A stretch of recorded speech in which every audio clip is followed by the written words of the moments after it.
Pues vamos a continuar con la segunda mesa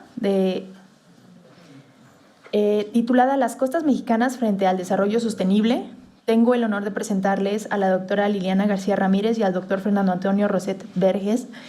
Y es un honor presentarlos. Los tenemos de dos asociaciones de amigos de Siancán, de Quintana Roo, y de Los Cabos Coast Keeper de Baja California Sur. Entonces tenemos a las dos penínsulas aquí presentes.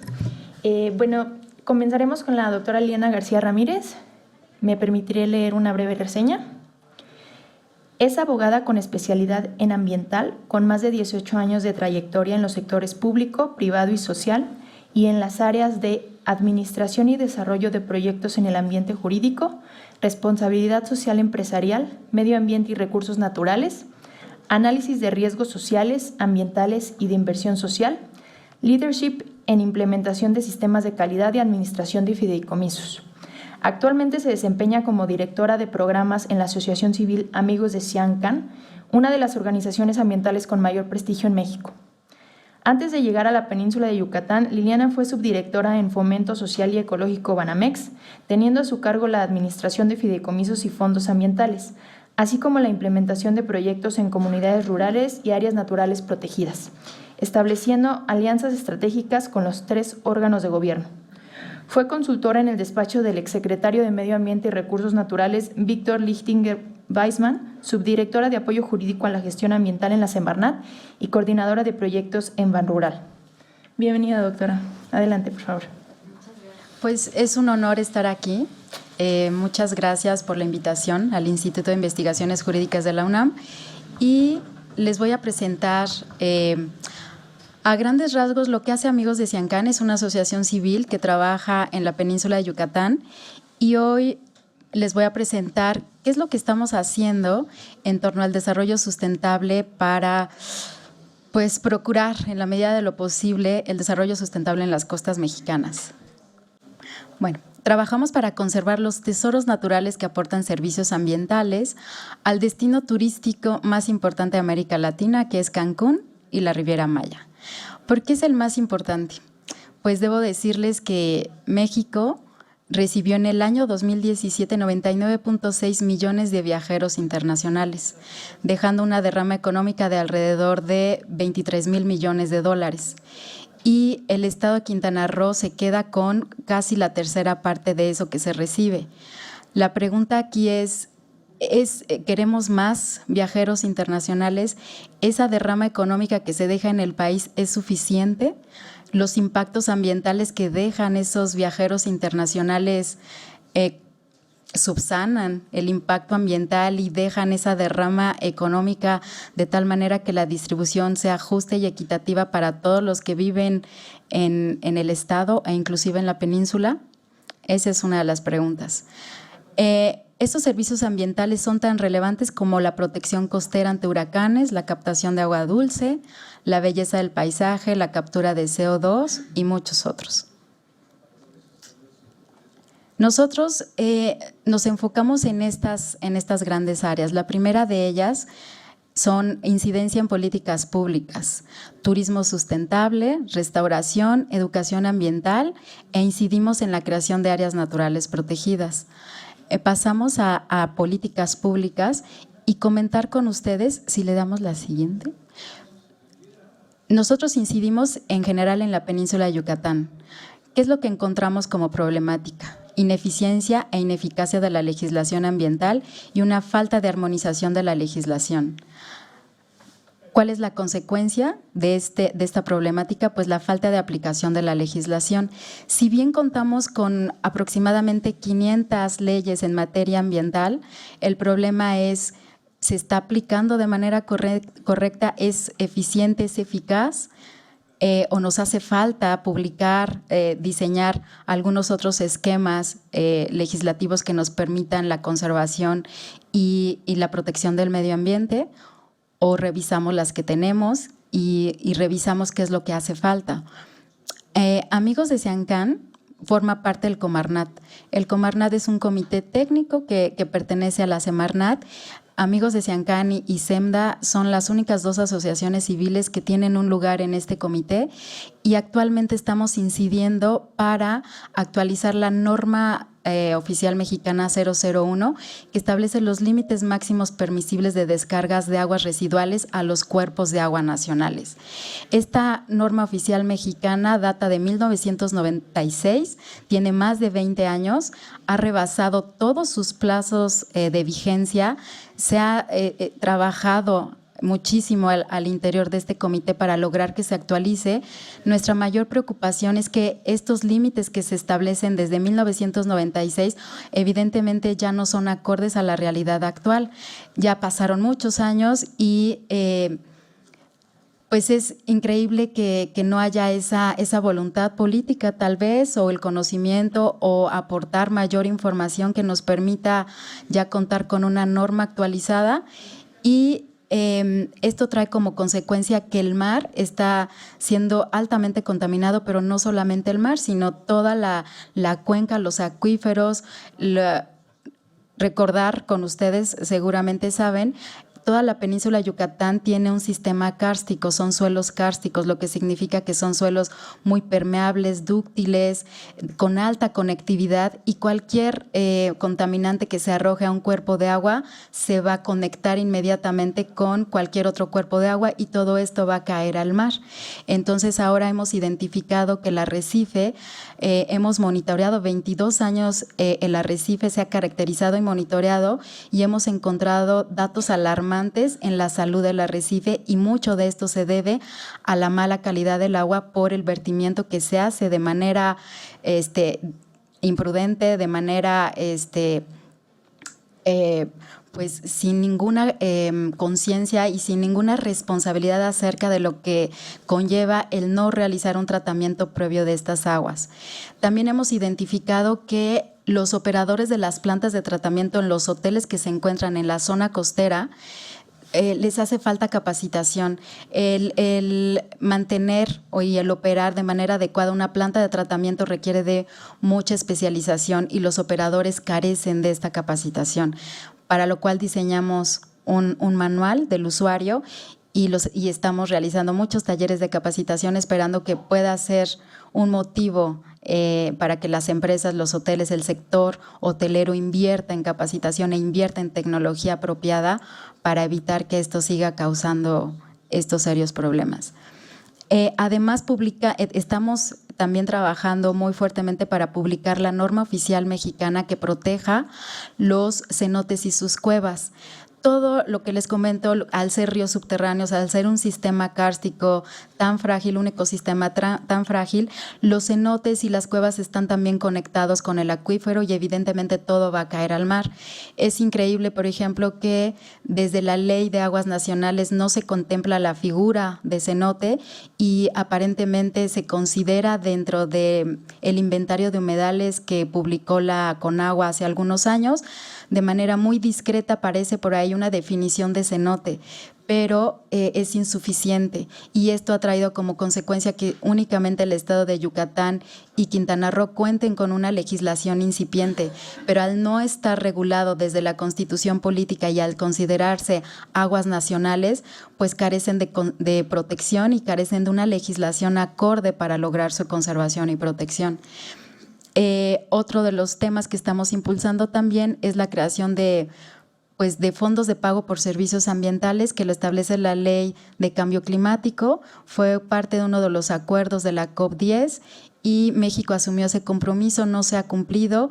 Cada estado tiene la obligación de crear su propio fondo ambiental de tal manera que genere los recursos suficientes, principalmente recaudarlos del sector privado para que asuman su responsabilidad y asuman las externalidades que conlleva su actividad turística y su actividad económica, y esos recursos puedan invertirse en atacar todas estas problemáticas ambientales. No se ha cumplido, únicamente el Estado de México cuenta con este fondo ambiental y algún otro estado por ahí, Michoacán, también ya tuvo una iniciativa y bueno, nosotros estamos trabajando en ello. ¿Qué estamos haciendo? Pues La que sigue, por favor. Yo les quise mostrar esto. Es una lámina, perdón, que carece de calidad, pero justamente el día de ayer tuvimos nuestra participación en el comité del Programa de Ordenamiento Ecológico del Territorio de Tulum. Estos programas de ordenamiento ecológicos los establece la Ley General del Equilibrio Ecológico y la Protección al Ambiente. Cada estado está obligado a desarrollar su POEL. Y en estos POEL se establecen cuáles son las limitaciones, se establecen cuáles son las reglas para hacer un uso ordenado y adecuado del territorio. Y si aquí pueden ver, por ejemplo, este es del Tetulum exclusivamente. En este programa hemos trabajado alrededor de 8 años. Amigos de Ciancán ha trabajado 11 años con el Servicio Geológico de Austria para conocer cómo se mueven los ríos subterráneos, cuál es su dinámica, su temperatura, si hay intrusión salina, si hay incremento de la temperatura y estamos diseñando un modelo hidrogeológico con escenarios de cambio climático de tal manera que sea un instrumento, una herramienta que apoye a las autoridades en la toma de decisiones. A lo largo de estos 8 años que hemos trabajado con este POEL, pues logramos algunos datos a incorporar algunas condicionantes interesantes, como por ejemplo que se contemple al turismo alternativo como una de las actividades posibles a realizar en lugar de un turismo convencional de sol y playa, que es el que más impacta. Es decir, que la densidad sea menor, que haya una menor cantidad de cuartos. Por ejemplo, se estableció como límite máximo para todo el municipio un total de 19,917 unidades de alojamiento. Tulum no puede rebasar esta cantidad de cuartos en general. Se redujo la densidad de 14 cuartos por hectárea, estaban originalmente 14 y se redujo a 10, y también se redujo la densidad de uso suburbano a solamente 4 viviendas por hectárea, y también se ajustaron los límites para la construcción en la carretera. Se redujo la superficie máxima de aprovechamiento al 30% para el turismo convencional y 20% para el turismo alternativo. Este POEL se aprobó con 28 votos a favor, 2 abstenciones y 1 en contra. Y esto se aprobó desde el año pasado y no ha podido publicarse. Ayer volvieron a sesionar, me mandaron la información así fresquecita. Y ya pasaron 8 años, se aprobó el año pasado, y entonces, ¿qué es lo que pasa? La legislación no es clara, la Ley General del Equilibrio Ecológico no establece fechas, ¿no?, para poderse publicar, porque ¿qué estamos esperando? ¿Que Tulum sigan construyendo? ¿Están dando más permisos para construir antes de que aplique este ordenamiento ecológico? Cuando quieran publicarlo, ya no va a haber más superficie idónea para construir en Tulum. Entonces, aquí nos damos cuenta que la ley no es eficaz. Está la ley, pero no se cumple. Entonces, o está siendo ineficiente. La que sigue. En ese sentido, Amigos de Ciancán impulsó este destino Mayacán. Es un destino de bajo impacto, es un destino que ofrece servicios ecoturísticos de bajo impacto, y lo que pretendemos es evitar la degradación y contaminación de los ecosistemas costeros, pero lo más importante, incorporar a las comunidades locales sin alternativas productivas. Muchas de estas comunidades se encuentran insertas viven dentro de las áreas naturales protegidas. Las áreas naturales protegidas cuentan con un programa de manejo y ahí se establecen las condicionantes para poder realizar cualquier actividad productiva o de desarrollo. Pero normalmente estas comunidades locales quedan al margen, no reciben ninguna alternativa para poder impulsar alguna actividad. Entonces, esta iniciativa se lanzó con este sentido, y actualmente contamos con 17 emprendimientos ecoturísticos comunitarios. Están ofreciendo servicios de bajo impacto, amigables con la biodiversidad. Se establecieron muchas prácticas amigables. Todos ellos están certificados bajo la norma 133, que es una norma voluntaria. Están certificados bajo la norma 009, que es federal, de la Sectur, como guías especializados en turismo de naturaleza. Y también pretendemos decretar próximamente a Mayacán como zona de desarrollo turístico sustentable. Esta es una modalidad que establece la Ley General de Turismo y lo que pretende ahora la Secretaría de Turismo es considerar estas otras alternativas a las de sol y playa o a las de turismo masivo, que son las que generan la mayor cantidad de impactos ambientales. La que sigue. En áreas naturales protegidas, como les comentaba, recientemente, el año pasado, se publicó el decreto de creación de la Reserva de la Biosfera Caribe Mexicano, que cuenta con 5.7 millones de hectáreas, muchas de las cuales son marinas, tienen humedales, marismas, dunas costeras, y la intención precisamente fue proteger y evitar que el turismo llegue ahí o que la actividad incluso de extracción petrolera, porque existe ahí, se dé. Entonces, este es uno de los instrumentos de política ambiental que establece también la LEGEPA y que ha funcionado, aunque sí debemos admitir que las comunidades deben de seguir siendo tomadas en cuenta, porque creo que ese es uno de los principales retos actualmente, ¿no? La que sigue. En materia de educación ambiental, lo que estamos haciendo es precisamente ofrecer materiales educativos a todos aquellos actores involucrados en temas de desarrollo costero, en temas de actividad turística en general, y es así que publicamos esta guía para los maestros.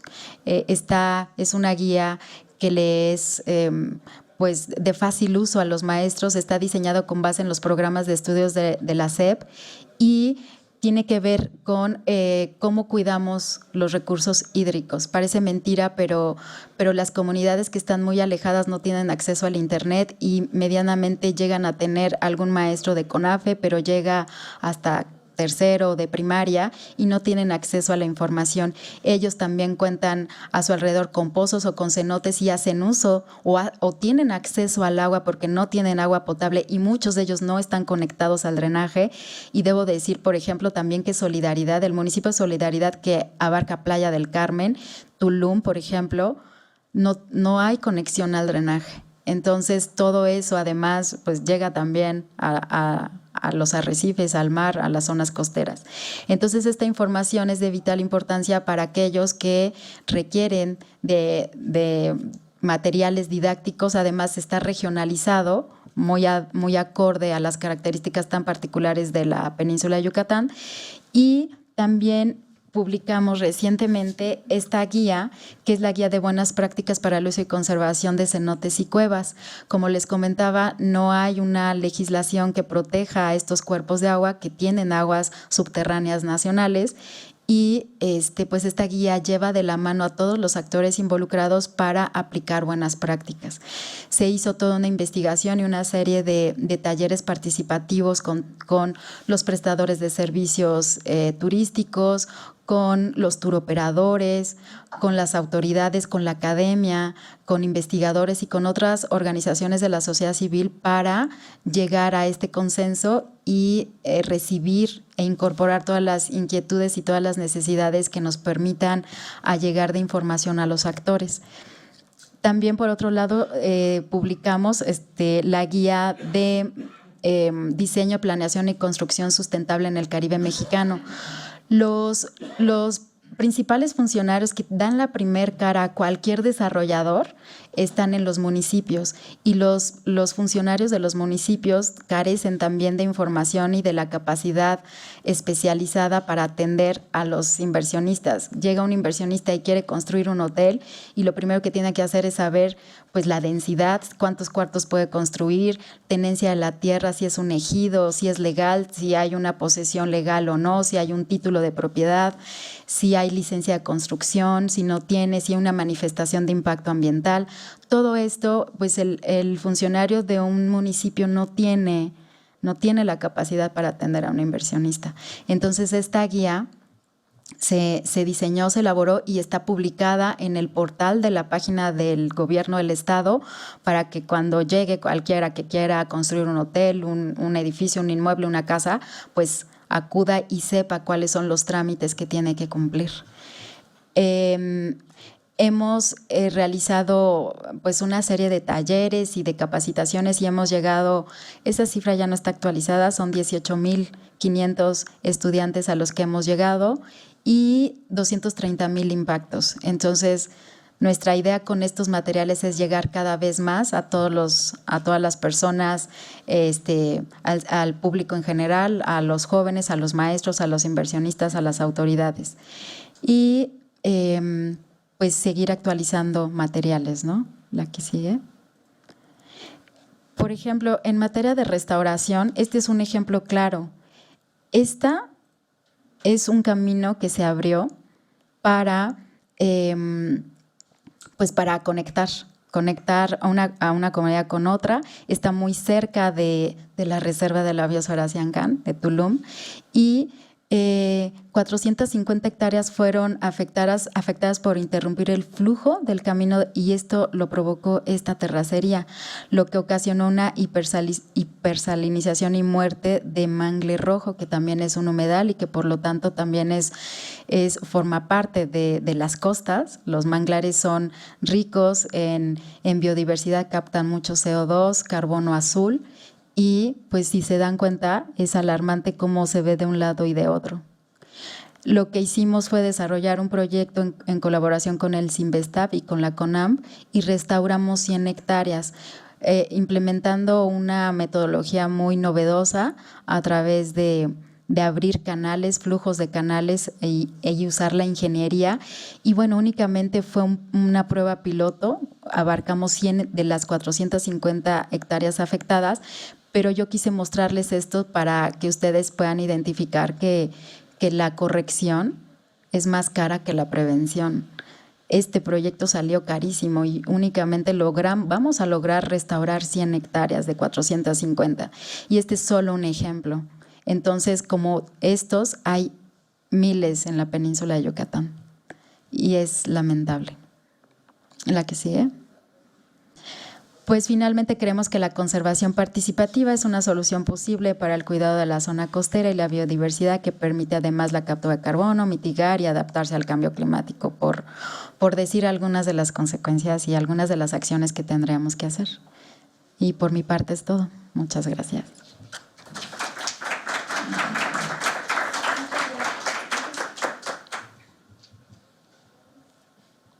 Gracias por su intervención, doctora García Ramírez. Gracias. Continuamos con la intervención del doctor Fernando Antonio Roset Vergés.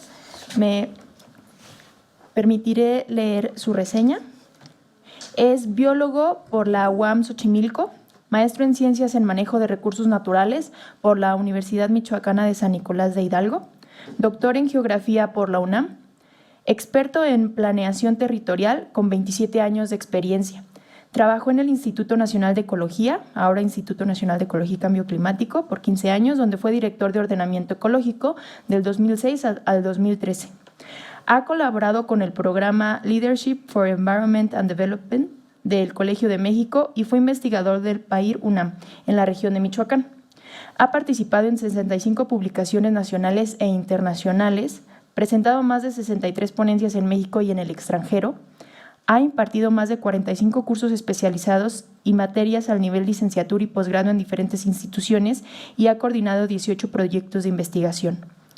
En relación a la iniciativa de la Ley General para la Gestión Integral y Sustentable de las Costas Mexicanas, apoyó la realización del primer taller Dunas Costeras y Humedales, Futuro y Conservación, realizado en Los Cabos, Baja California Sur, en septiembre del 2010 y participó con una ponencia. Fue parte del comité organizador de los talleres realizados en el 2011 en Jalapa, Veracruz y en Mazatlán, Sinaloa, y continúa formando parte del equipo que impulsa dicha iniciativa. Actualmente ocupa el puesto de profesor de carrera titular B de tiempo completo en la Escuela Nacional de Estudios Superiores, Unidad Morelia de la UNAM, en donde imparte cátedras en las licenciaturas de Geohistoria, Ciencias Ambientales y Estudios Sociales y Gestión Local. También coordina la Unidad de Planeación y Manejo del Territorio y forma parte del Laboratorio de Estudios Sociales Aplicados. Sus líneas de investigación son ordenamiento ecológico del territorio, ordenamiento ecológico en zonas marinas y costeras, planeación comunitaria participativa, adaptación al cambio climático y políticas públicas en materia ambiental. Bienvenido, doctor, adelante. Muchas gracias Mari Carmen por la invitación. La verdad estoy muy contento de escuchar a los ponentes que tuve la oportunidad de alcanzar en la mañana y se complementa muy bien con lo que yo les voy a venir a platicar. Vengo en representación de Los Cabos Coast Keeper, como ya comentó Saraí, pero no les vengo a hablar del caso concreto de Los Cabos, sino más bien una visión general sobre el reto de la sustentabilidad en zonas costeras y algunas reflexiones y retos que, digamos, nos dejaron de pasivos ambientales la administración que está terminando. Entonces, pues bueno, va a ir sobre un planteamiento más global, pero digamos que es muy rico la experiencia que nos acaban de presentar y varias de las líneas que se propusieron pues son retomadas ahorita en mi presentación. Ahí está. Bueno, el contenido es el papel de las costas frente a la sustentabilidad. De ahí pasar a la importancia de las costas frente al cambio climático, que es un servicio fundamental que nos pueden o que nos están prestando en la actualidad. Una fotografía rápida de cómo están las costas en la actualidad en México y algunos principales retos de la sustentabilidad en las zonas costeras que tendríamos que asumir frente a la nueva administración. Siempre hablamos de sustentabilidad ambiental, pero muchas veces se nos olvida que la sustentabilidad está compuesta por tres componentes fundamentales, que si no hay una integración de ellos, pues no podemos hablar de sustentabilidad, es decir, hablar de sustentabilidad ambiental realmente no quiere decir sustentabilidad, si no estábamos hablando del componente social y del componente económico. El componente social y el componente económico nos dan la posibilidad de mejorar el nivel de vida de la población. La combinación de lo ambiental y lo económico es la producción ecológica o digamos como se conoce en los últimos años, el manejo basado en ecosistemas o manejo integral de zona costera anteriormente. Y la parte social con la parte ambiental, pues la generación de conciencia social y de conciencia ambiental que es muy importante para poder cambiar los hábitos de consumo que podamos lograr más bien que necesitamos lograr para poder garantizar que efectivamente las generaciones futuras tengan las mismas oportunidades que las generaciones presentes en la resolución de sus necesidades o satisfacción de sus necesidades. Y esto es muy importante porque siempre lo dejamos de lado y normalmente cuando hablamos de sustentabilidad nos vamos solamente a la parte ambiental, pero tal vez algunos de los retos más importantes que nos hemos quedado en los últimos años van más bien hacia la parte social y hacia la parte económica, ¿no? Las zonas costeras son muy importantes en México, no solamente por la actividad económica que existe, sino porque ya más de la mitad de la población nacional se asienta en alguno de los 17 estados costeros. Aquí lo que mostramos en la imagen es la densidad de población en algunas localidades y podemos ver que fuera de el eje neovolcánico transversal y del centro occidente de México, la mayoría de las ciudades con mayor densidad de población se encuentran en las costas. Y esto pues genera una serie de demanda de recursos y también de generación de desechos que nos están afectando y presionando los ecosistemas costeros. De las actividades económicas, pues hay actividades estratégicas muy relevantes como la extracción de energéticos. Ya hablaban antes del fracking, que es pues un riesgo, no solamente para las zonas costeras, sino para todo México, un poco lo que comentaba el doctor Gerard hace un momento, pues lo hemos visto también con compañías mineras, ¿no? En donde se calcula que supuestamente hay más agua en el subsuelo de la que realmente hay, se le concesiona a través de estos bancos de agua a las compañías mineras y se acaban los mantos freáticos, como está documentado en el caso de Mazapil, en Coahuila, ¿no? Es uno de los casos donde en unos cuantos años agotaron el manto freático.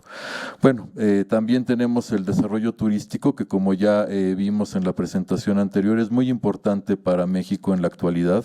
La atracción económica, o la generación económica que esta actividad proporciona es muy relevante dentro de la economía nacional, pero también tenemos actividades que son muy importantes a nivel social, como es la pesca ribereña, o actividades que también generan un ingreso muy importante, como es la actividad turística pesquera, ¿no? Sin embargo, contrastando con esta generación de riqueza que generan las costas, pues podemos ver que la mayoría de la población vive con niveles de marginación altos y muy altos. Estos son datos oficiales a nivel de estado para el 2012.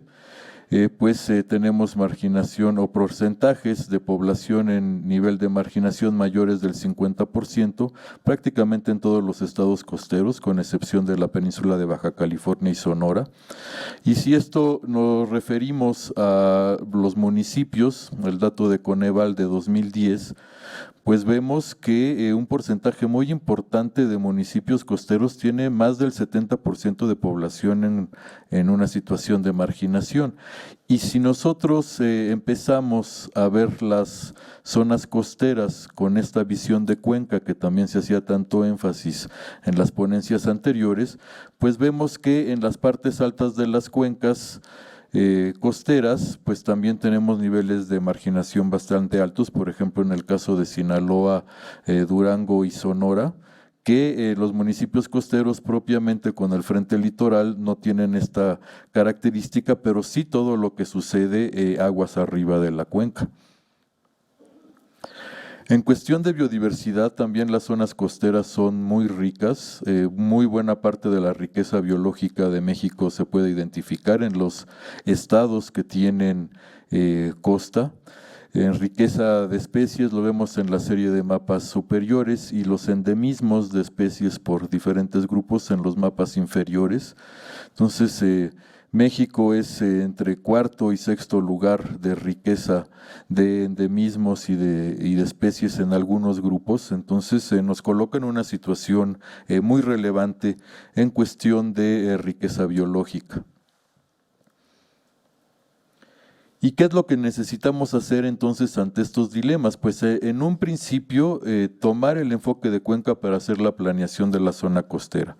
Las zonas costeras son de las zonas más dinámicas que existen en el planeta, que tenemos influencia tanto de tierra como de lo que pasa en el océano, y que esta confluencia se da en la zona costera, además de la manifestación de los fenómenos atmosféricos y pues todas las actividades económicas y sociales que ya vimos. Entonces tenemos que lograr armonizar la satisfacción de las necesidades básicas de esta población que necesita tanto satisfacerlas con carencias importantes, además de mantener los ecosistemas al mismo tiempo que nos protegen de los peligros que se han incrementado por el cambio climático, y también el poder conservar estos ecosistemas, además de generar actividades que no o formas de aprovechar los recursos que no nos estén afectando estos ecosistemas. Uno de los retos más importantes que también nos plantea es superar este nivel de inequidad que existe en México. México es el país más inequitativo de la OCDE, en donde la diferencia entre el 10% más rico y el 10% más pobre en el 2010 era de 28.5 veces, cosa que en el promedio de los países de la OCDE era de 9.6 veces. Es decir, somos el país más inequitativo, como vemos en la gráfica del índice de Gini, que está ahí mostrado, pues solamente Turquía se nos trata de acercar un poco, ¿no? Pero realmente estamos muy lejos en cuestión de la repartición de la riqueza del resto de los países de la OCDE. Y esto pues genera una presión mayor a los recursos naturales, sobre todo porque muchas de las respuestas que la gente encuentra pues están al margen de la ley. Y al no estar reguladas y no estar bajo un esquema jurídico definido, pues causa muchísimo más impacto en los ecosistemas que si estuvieran haciendo alguna actividad reglamentada. Las zonas costeras son de las zonas que además tienen mayor crecimiento poblacional y económico de todo el país. Los índices de crecimiento de la población en la mayoría de los estados costeros es mayor que la media nacional. Vemos ahí dos imágenes de cómo creció, por ejemplo, Cancún y Playa del Carmen, ¿no? Que es pues dos casos así, digamos, muy conocidos que se han estudiado mucho y que son emblemáticos de este crecimiento exponencial del crecimiento de la población, con todos los impactos que esto genera, ¿no? La demanda de recursos, la generación de desechos, además de todos los servicios y toda la satisfacción de las necesidades que de alguna forma están establecidas desde la Constitución de los Estados Unidos mexicanos. Y además todos los impactos acumulativos que se dan en la zona costera, porque finalmente la zona costera es la última parte donde impactan todas las actividades que se dieron en el resto de la cuenca. Entonces todo lo que sucede en la parte alta se suma con lo que pasa en la parte media, lo que pasa en la parte baja, y todo esto se refleja en la zona costera. Es por eso tan importante incorporar esta visión de cuenca y de manejo de ecosistemas en la planeación de las actividades en la zona costera, porque si nosotros no tenemos una regulación de lo que sucede aguas arriba, por más que invirtamos cantidades increíbles de dinero en la parte baja, los resultados nunca van a ser lo que nosotros estamos esperando. Desgraciadamente, en estos últimos años, antes de esto, existe una dispersión en la normatividad y en las atribuciones, ¿no? Hay más de 30 leyes que definen atribuciones en la zona costera, disperso entre municipios, estados y federación, y no hay, digamos, una obligatoriedad a la coordinación para poder integrar las acciones de estos tres órdenes de gobierno en la resolución de los problemas que se dan en la zona costera. Y además, si a esto le sumamos una visión cortoplacista con una visión extractiva de solamente aprovechar los recursos y generar riqueza momentánea sin pensar en el largo plazo, pues nos enfrentamos a una situación bastante comprometedora.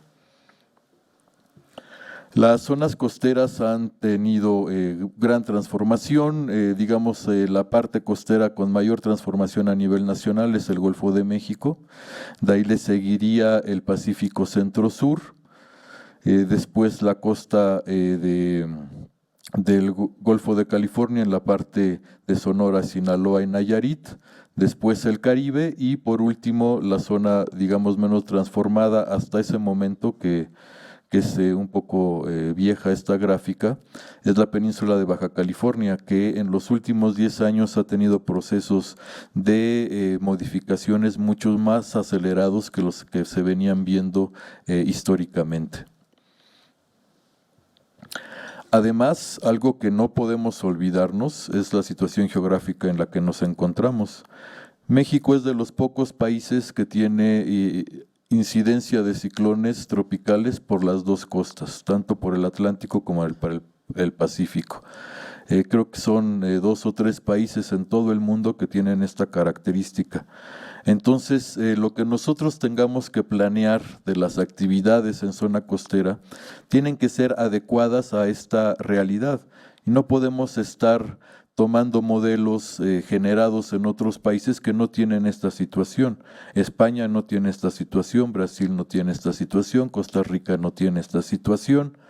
muchos otros ejemplos que hemos tomado para replicar modelos de crecimiento turístico, por ejemplo, que no hacen o no responden a la realidad, en donde inclusive hay momentos en que tenemos ciclones al mismo tiempo en ambas costas. ¿No? Esto no había sucedido hacia más de 35 años, cuando sucedió en el 2013 con los efectos que sucedieron en Acapulco, ¿no? De estar dos tormentas tropicales, ni siquiera fueron huracanes, fueron tormentas tropicales.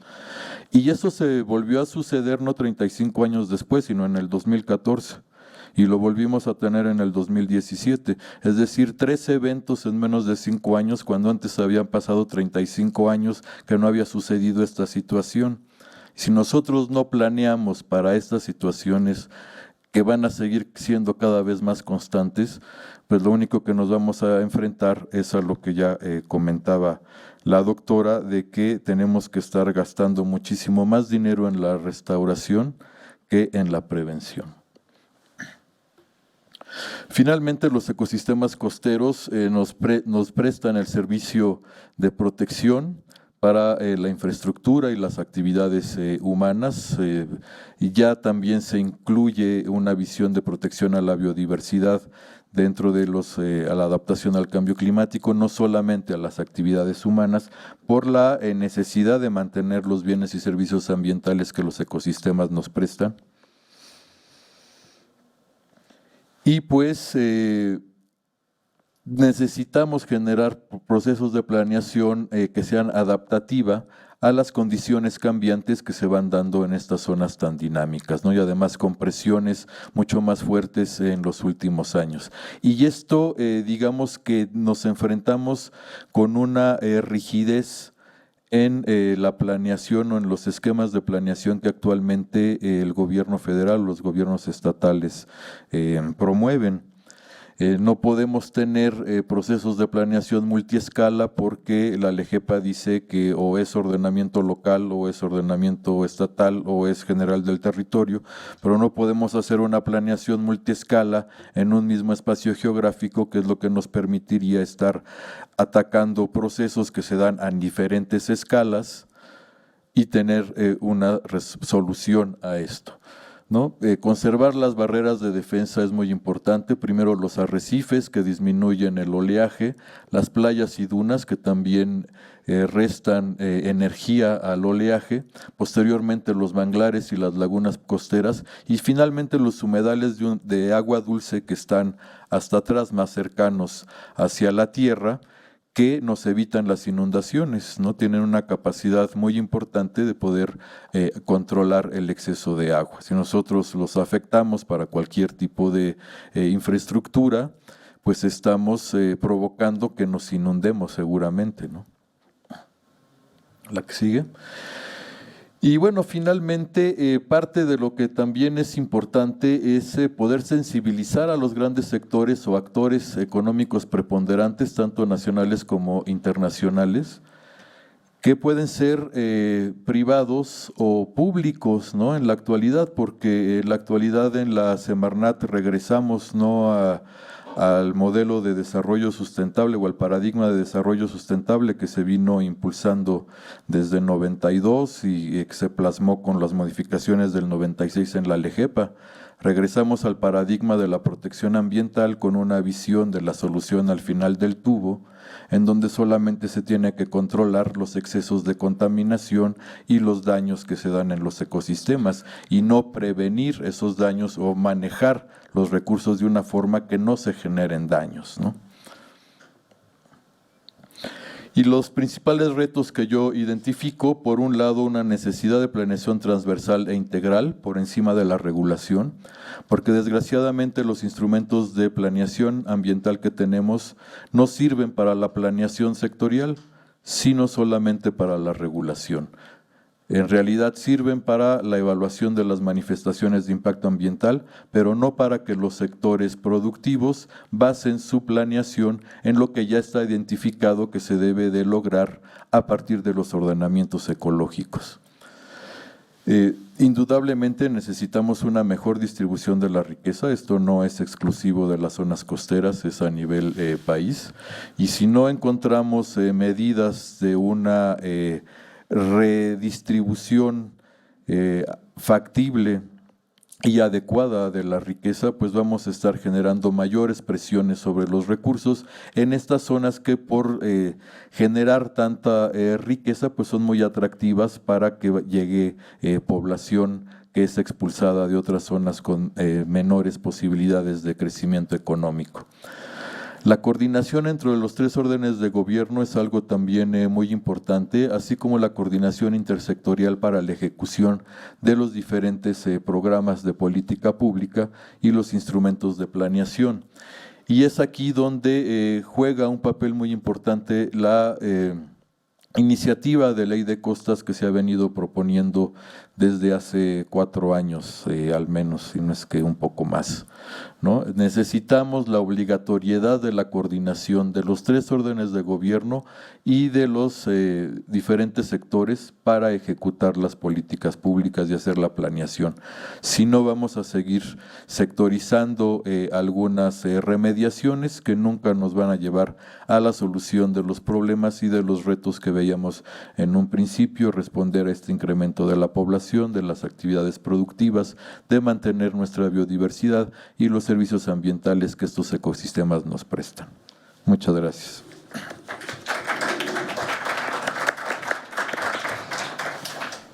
Muchas gracias, doctor Roset, por su intervención. Tenemos tiempo para preguntas del público a nuestros ponentes, si alguien gusta. Gracias, buenos días. Tengo 2 preguntas. Bueno, una sí es para Liliana García. Nos mencionabas que en estos pues ejercicios que haces con toda la comunidad que está involucrada, mucha gente, desde los que prestan los servicios turísticos, los que viven ahí, etcétera, etcétera. ¿Qué gente es en realidad la más reacia a participar en ese tipo de labores? Porque supongo que hay algunos que con tantito que les informes son abiertos y dices, sí, yo participo, pero otros que dicen así de, ahí viene otra vez esta persona a decirme cosas, ¿no? Entonces, bueno, esa es una. Y la otra es pues más general para cualquiera de los dos. Pues si en realidad hay leyes que están en la Constitución o hay leyes que se han aprobado, ¿qué es en realidad lo que falla? Digamos, sé que por el día de ayer y el día de hoy hay muchas cosas que están mal, hay muchas cosas que pudieran mejorarse, pero de lo que ya existe, o sea, ¿dónde está el problema específicamente para que las leyes no se lleven a cabo? Que no hay quien las vigile y las controle, o de plano es la corrupción en todo su máximo esplendor, o apatía tal vez, no sé. Gracias. Para responder a la primera pregunta, es un poquito difícil, pero lo tengo que decir. A veces las organizaciones de la sociedad civil somos las más complicadas para ponernos de acuerdo. O sea, estamos organizados, no tan organizados. Tenemos que trabajar de manera más empática, más coordinada y hacernos fuertes, porque de lo contrario el tiempo nos va a ganar. Y por otro lado también advierto por parte de los investigadores de la ciencia pura, de la academia, que hace falta mucha vinculación. Se necesita de verdad generar muchísimo conocimiento, mucha investigación para poder aportar a los tomadores de decisión. Se hacen esfuerzos grandes para hacer divulgación científica, sin embargo, tenemos que aprender a comunicar también y tenemos que encontrar esquemas para hacer llegar más esta información a todos los niveles. Los investigadores publican entre ellos en revistas científicas, pero todo eso, ¿cómo se ve reflejado realmente en la realidad tan aplastadora? Entonces, de verdad tenemos que encontrar formas de vincularnos. Esa es por una parte, y la otra, que seguramente el doctor Fernando también podrá contestar, que hace falta en el terreno de la realidad que a nosotros nos toca salir a campo. Yo sí encuentro, por ejemplo, que además de una falta de ineficacia e ineficiencia de la legislación y que hace difícil su cumplimiento, hay muchos intereses económicos de por medio que hacen a veces imposible cumplir la ley. Y voy a poner un ejemplo claro. La Ley de Desarrollo Forestal Sustentable contempla los programas de pago por servicios ambientales. Queremos generar y queremos apoyar a los poseedores de estas tierras, que son los que poseen la mayor cantidad de las áreas naturales protegidas, las áreas en donde hay mayor riqueza. Ellos no son los que generan las externalidades, las genera el sector privado. Se establecieron estos programas públicos para darles un incentivo económico que les permita conservar sus selvas o sus bosques o bosques tropicales, para evitar la deforestación, por ejemplo, la venta de madera preciosa o, por ejemplo, vendérsela al mejor postor, al mejor agente inmobiliario para construir un gran hotel. Pero no podemos competir, puesto que Conafor paga 400 pesos por hectárea.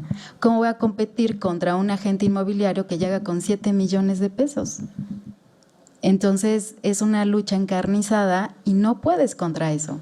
Yo no puedo llegar y decirle, deja de comer hoy o mañana y tal vez para fin de año va a llegar tus 400 pesos por hectárea y no vendas tu tierra, o no la deforestes, o no te eches ese manglar, porque usan el manglar, que es una barrera natural para las costas y para los huracanes y para cambio climático, etcétera. Entonces, no podemos competir.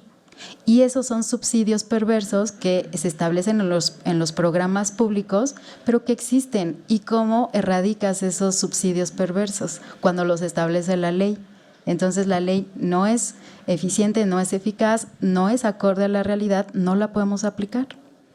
En ese sentido, está muy documentado, digamos, la falta de personal de Profepa, que es, digamos, quien tiene que vigilar que se cumpla la ley, la LEGEPA, ¿no? Por ejemplo, me comentaban que para el caso de Veracruz son alrededor de 800 y tantos kilómetros de costa y solamente hay 8 inspectores de Profepa, ¿no?, para vigilar toda la zona costera, y muchas veces no tienen gasolina para poderse mover, digamos, en un promedio los 100 kilómetros que les tocaría vigilar todos los días, ¿no?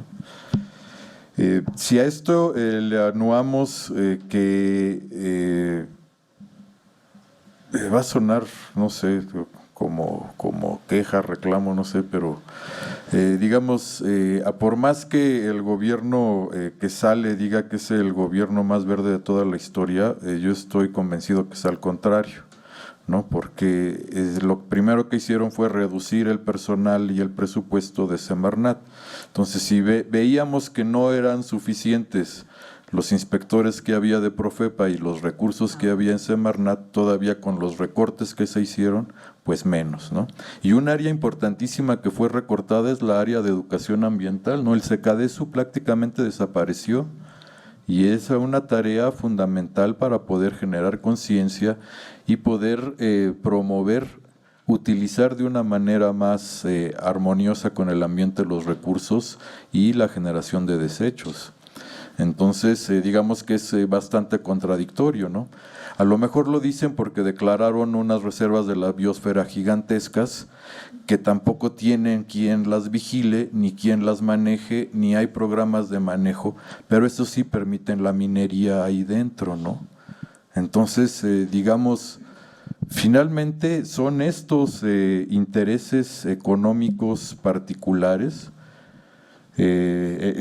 digamos, caracterizados por 9 de los personajes que ahí les ponía en la diapositiva, que seguramente varios de ellos reconocieron, que están impulsando pues esto, ¿no?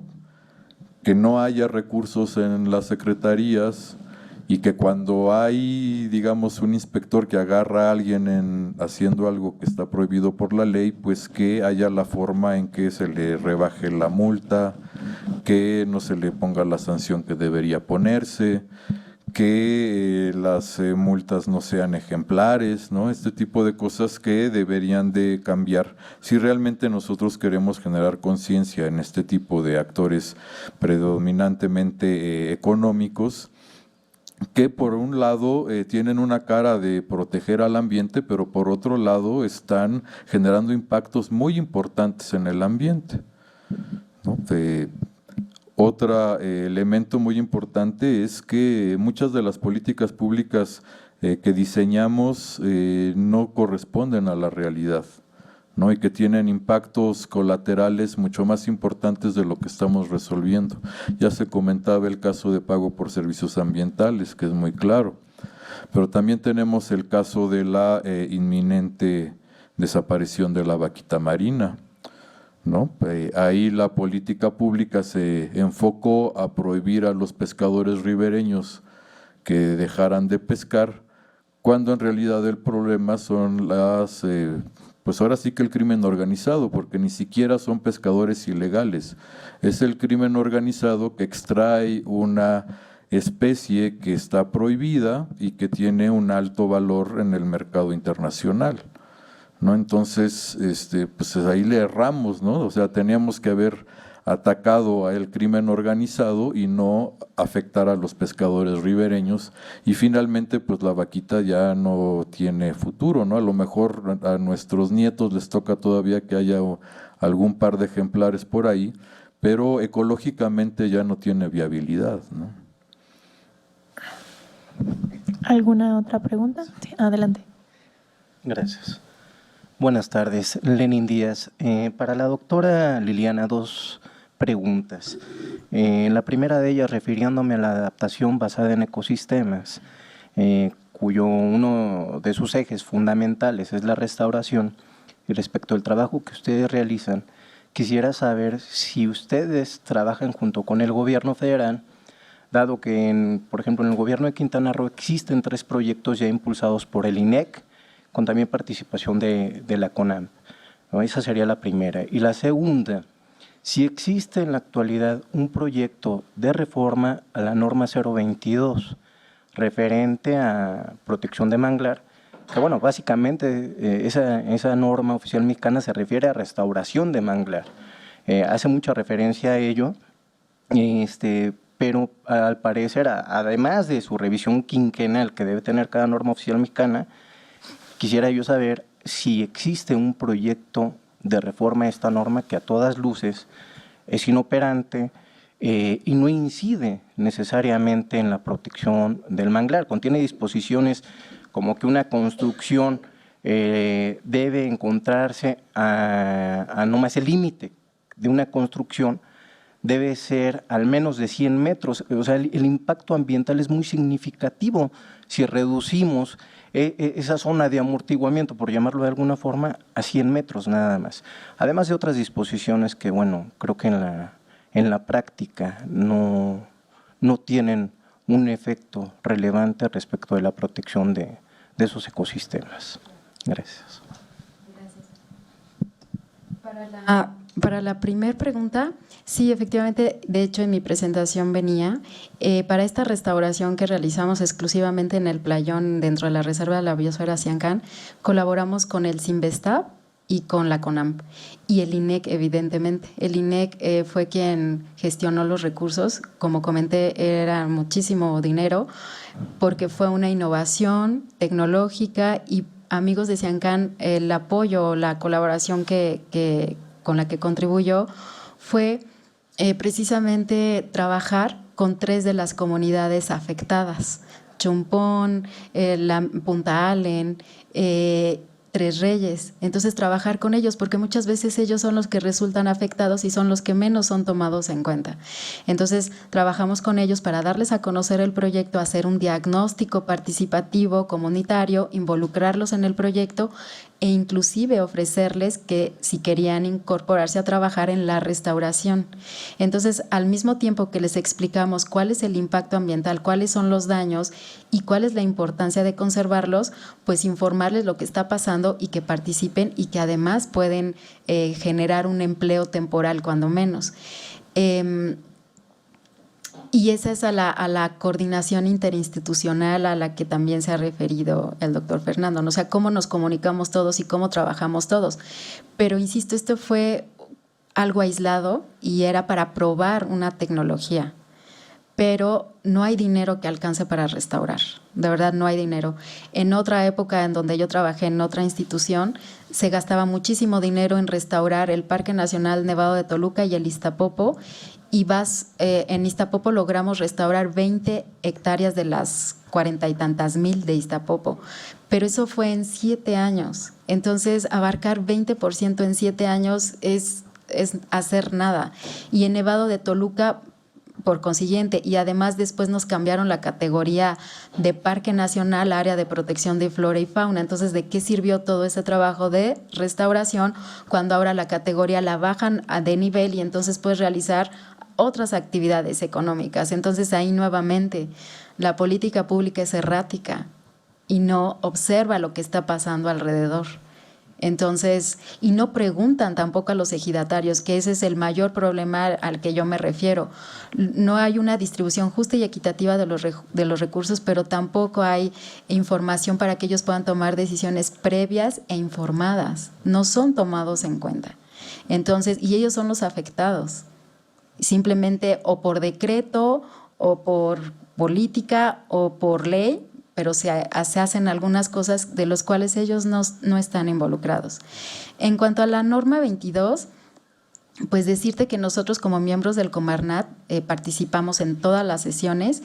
Este año fue también un poco irregular. Se presentaron varias normas, entre ellas estuvo presente temas relacionados con la vaquita y una norma oficial para la zona metropolitana de la Ciudad de México, Toluca, por las emisiones altamente contaminantes a la atmósfera, y fueron las únicas que pasaron.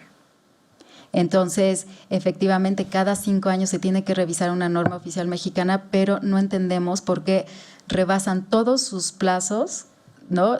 Las tienen que revisar. Algunas son progresivas y lo establece la ley. Sin embargo, por ejemplo, la NOM 001 lleva 20 años y es ridículo que sigamos con una norma de hace 20 años, cuando los límites ya rebasan cualquier grado de normalidad. Y entonces las aguas realmente están muy contaminadas. En la península de Yucatán tenemos suficiencia en recurso hídrico, sin embargo, su calidad está cuestionada. Y las enfermedades en el estado están por encima de la media gastrointestinales. Y si a eso le sumas que las comunidades mayas, que son las más alejadas, no tienen acceso al agua, pues ellos toman de los cenotes y de los pozos y las enfermedades están, ¿no?, al por mayor. Entonces, la problemática es de verdad apremiante. Muchas gracias. ¿Alguna otra pregunta? Adelante, doctora. Yo, un comentario.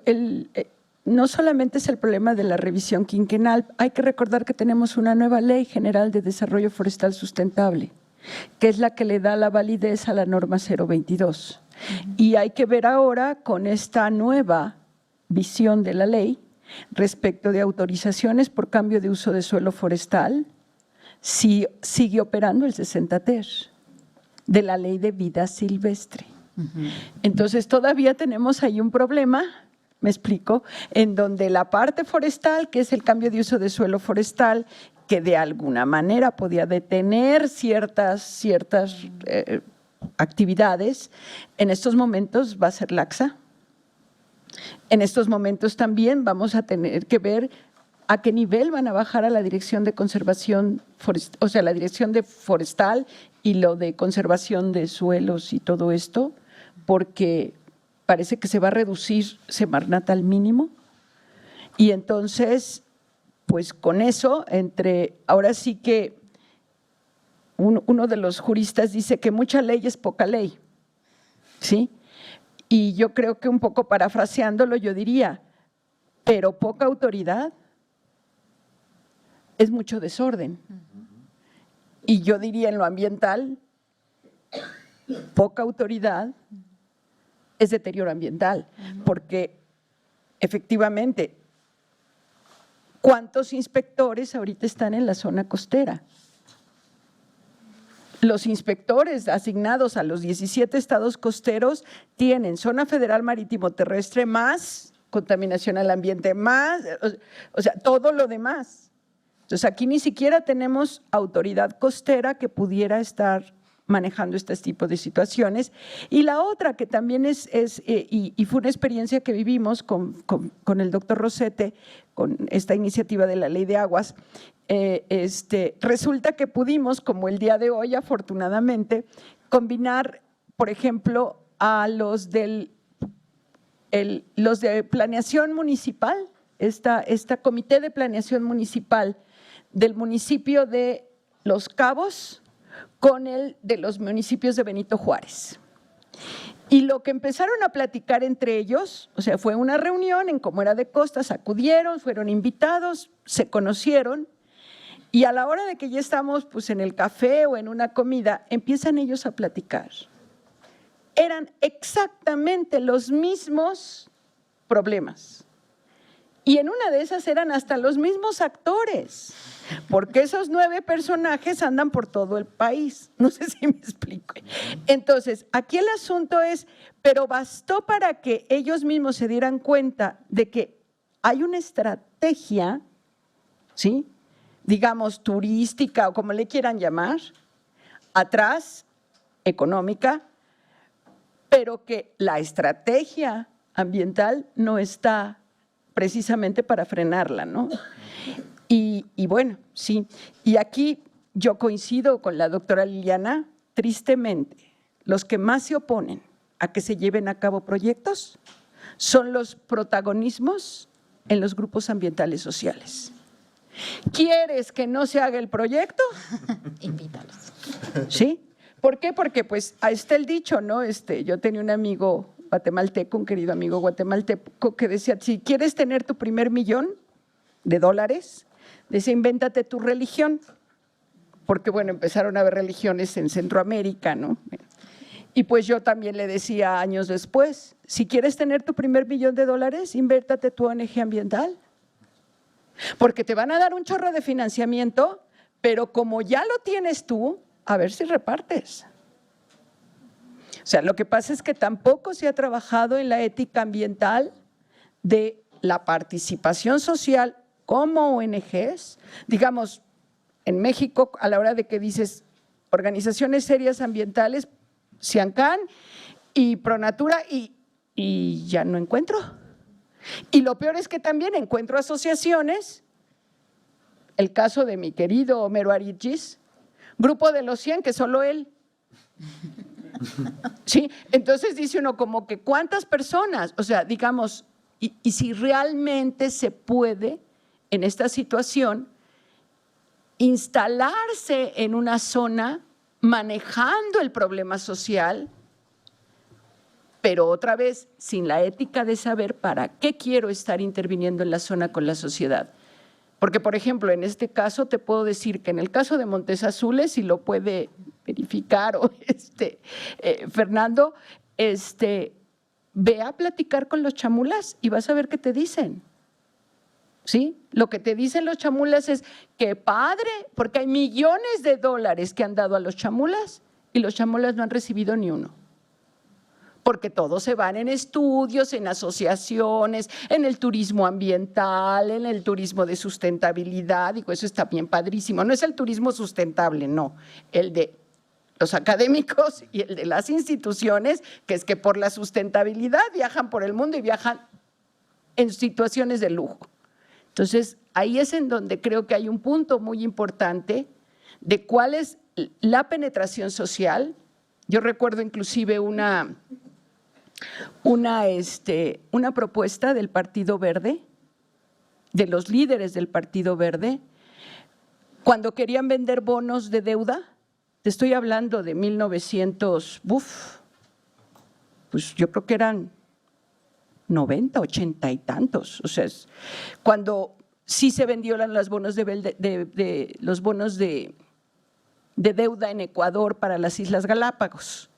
Entonces dijeron, qué padre, vamos a vender nosotros. Entonces, fíjate, hay una fundación, no digo el nombre, dijo, ¿cómo no? Vamos a vender. Vamos a poner nosotros apoyamos, la fundación daba el dinero, porque además para hacer estos bonos de deuda por naturaleza, porque así se llama el mecanismo internacional, los que daban lo internacional solamente se la daban a organizaciones sociales porque no querían tratar con los gobiernos porque los gobiernos son corruptos. O sea, principio fundamental para que no funcione nada en este país ni en ninguno. Sí, la corrupción es la mejor coartada para no funcionar. Y habrá que ver a quién le estamos haciendo el caldo gordo con esta idea, pero bueno, no le daban a ellos. Entonces, pues está padre, como para qué municipio te gusta que pudiera haber un financiamiento de cobro de deuda por naturaleza, pago de deuda por naturaleza. Yo les decía, yo con mucho gusto los apoyo si me dicen que es en San Luis Potosí, ¿no? O sea, en el centro. No, en el municipio de Tenosique, Tabasco, que es fronterizo. ¿Sí? Y luego, por favor, el gobierno que no se meta, porque yo te estoy dando el dinero. Entonces, era una especie así como de una unidad ahí solita, en donde no iba a entrar el gobierno, todas las decisiones iban a ser de la fundación y de las ONGs que iban a participar, y no te metas gobierno porque tú eres corrupto, ¿sí? ¿Y qué pasaba? Porque ellos imaginaban, y yo les decía, a ver, ¿en dónde dice que el pago de la deuda, o sea, lo sé desde el punto de vista comercial, financiero, ¿no? Pero ¿en dónde dice jurídicamente hablando que yo cedo soberanía? Por eso les decía, en una de esas entran por Tenosique y después se van hasta la selva, pues, o sea, de ahí al Petén no hay más que una carreterita, ¿sí? Y de allá a Montes Azules otra, ¿sí? O sea, ¿quieres apoyarme? Pues entonces busca Tlaxcala, en donde tengo enfermedades renales que están enfermando a la gente porque el agua no tiene la calidad suficiente, ¿no? Entonces, ahí es en donde dice uno, ¿dónde está? ¿Quiénes son los mayores diques para esto que pueden hacerse en cuestiones comunitarias? Los intereses, como dice Fernando, pero el problema también es esos intereses que ya se han insertado y cooptado, el manejo social y comunitario, a la hora de precisamente manejar estas cosas. Y creo que ahí es en donde sí se necesita también no pensar en una participación social así como muy romántica, sino una participación social muy transparente, en donde lo primero que se tiene que saber es que si el dinero que va a llegar, a dónde llega y cómo se entregan cuentas. ¿Y a partir de qué? Porque en una de esas lo que me están pidiendo es territorio, soberanía. Sí, me están pidiendo que yo pierda todo derecho sobre la zona, porque eres corrupto. Pues sí, sí, pero ¿sabes qué? Seré todo lo corrupto, pero este todavía es mi territorio. Y todavía aquí tengo que aplicar las cosas. Y claro, lo que sí he hecho es que no lo defiendo, pero pues tampoco lo vendo, no sé si me explico, y tampoco lo vendo al precio que tú me estás dando. Al final, todo ese gran financiamiento, yo decía, pues, ¿cuánto va a ser? O sea, yo decía, pues han de ser miles de millones de dólares, ¿no? No, era creo que algo así como 300, lo que en ese momento te compraba un carro. Carote, pero era un carro. Y por eso yo iba a tener, o sea, el pago de la deuda no iba a servir ni para nada. O sea, entonces dice uno, si me hubieras dicho que, o sea, sí te doy Tenosique, si me dices que el porcentaje de la deuda es por el 80% de la deuda, pero todavía hacer eso y de gratis. Y te puedo decir que estaban ahí los González Torres, con la fundación que no digo el nombre, y sí digo los González Torres porque son del Partido Verde, ¿no? Después se hizo Partido Verde, y y todavía volteó y me dijo papá González Torres, porque después está el niño verde, el papá verde, lo que me dijo es, ay, Mari Carmen, ya empezaste con el derecho, ya ves, nada más metes ruido. Claro, porque cuando no hay reglas claras, empieza toda esta, y por eso este coloquio, queríamos decir que en costas y agua del subsuelo no hay legislación. Y esa es una asignatura pendiente para todos si realmente queremos defender, digamos, si le puedes llamar dos recursos bandera, ¿sí? Uno desde el punto de vista territorial, que es la costa, y otro desde el punto de vista ambiental esencial, que es el agua subterránea. ¿Sí? O sea, yo creo que con esos dos puntos podemos sí reacomodar esta historia, pero sí, tristemente, y coincido con la doctora, son las organizaciones sociales las primeras renuentes a que, por los intereses que ya se incorporaron. Bueno, muchas gracias. Por falta de tiempo, pues vamos a dejar esta mesa aquí, agradeciendo mucho a nuestros ponentes por su participación, a quien les pido un aplauso, por favor, para ellos.